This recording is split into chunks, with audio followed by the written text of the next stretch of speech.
அஸ்ஸலாமு அலைக்கும் வரஹ்மத்துல்லாஹி வபரகாத்துஹு. Welcome to Tamil Islamic remedy.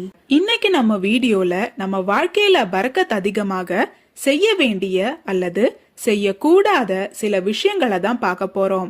என்னதான் நம்ம துவா கேட்டாலும் அதை அடைவதற்கு முயற்சி செய்ய வேண்டியது மிகவும் அவசியம். முயற்சி செய்யாம வெறும் துவா மட்டுமே கேட்கறதுல பலன் இருக்காது. பரக்கத்துக்காக ஒரு பக்கம் அல்லாஹு தாலா கிட்ட துவா கேட்டுட்டு இன்னொரு பக்கம் தரித்திரம் ஏற்படுத்துற விஷயங்களை நாம செஞ்சோம்னா அது அந்த துவாவுக்கு நம்ம காமிக்கிற மரியாதை குறைவா இருக்கும். வீட்டுல பரக்கத் அதிகரிக்க நம்ம செய்யக்கூடாத முதல் விஷயம் தொழுகையில அஜாக்கிரதையோட இருக்கிறது.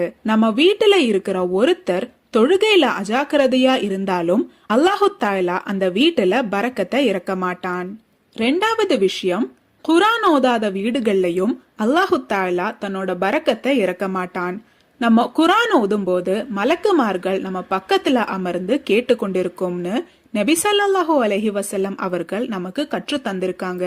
மலக்குமார்கள் இருக்கிற எல்லா இடங்களிலுமே அல்லாஹு தாலா பரக்கத்தையும் பொழிவான். மூன்றாவது விஷயம், வயதில் மூத்தவர்களை மரியாதையின்றி நடத்துபவர்கள்.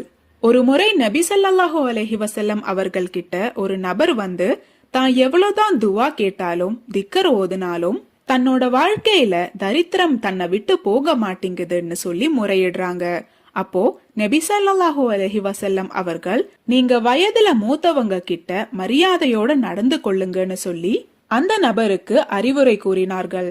பல வீடுகள்லயும் தாய் தந்தையர்களுக்கு மரியாதை செலுத்தாத பல நபர்களை நம்மளால பார்க்க முடியும்.